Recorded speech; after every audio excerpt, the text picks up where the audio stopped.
दोस्तों, इंग्लिश खिलाड़ी Ben Stokes ने तहलका खेज इंकशाफ करते हुए कहा कि भारत वर्ल्ड कप 2019 में इंग्लैंड के खिलाफ जानबूझकर हारा और पाकिस्तान का सेमीफाइनल तक पहुंचने का रास्ता रोका। मीडिया रिपोर्ट के मुताबिक बेन स्टोक्स ने अपनी किताब में इंकशाफ किया कि भारत वर्ल्ड कप सेमीफाइनल में पाकिस्तान का मुकाबला नहीं करना चाहता था। वो अपने लिए न्यूजीलैंड को आसान हदफ समझ रहा था, जिसने उसे सेमीफाइनल में धूल छिटा दी। वर्ल्ड कप के हीरो बेन स्टोक्स ने भारतीय टीम की बैटिंग पर भी सवालात उठा दिए और कहा कि जिस तरह भारत ने बैटिंग की लगता ही नहीं था, वो मैच में जीतना चाहते थे। पहले विराट कोहली, रोहित शर्मा, बाद में धोनी की बैटिंग पर भी उन्हें हैरत हुई। वर्ल्ड कप 2019 के सिलसिले में बर्मिंघम में होने वाले मैच में भारत की जीत पाकिस्तान के सेमीफाइनल तक रसवाई हमवार कर सकती थी।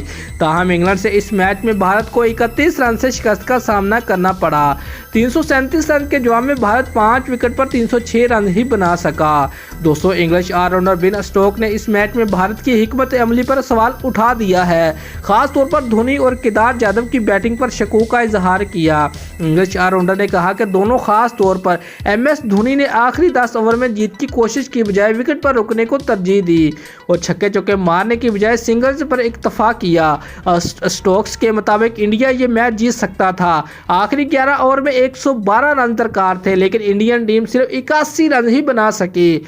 दोस्तों, उन्होंने रोहित शर्मा, विराट कोहली की बैटिंग हिकमत अमली पर भी तनकीद की और कहा कि दोनों किसी तरह हम पर प्रेशर डालने के मूड में नहीं दिखाई दिए और सिर्फ विकेट पर वक्त गुजारा, जिसकी वजह से इंग्लैंड को फायदा हुआ।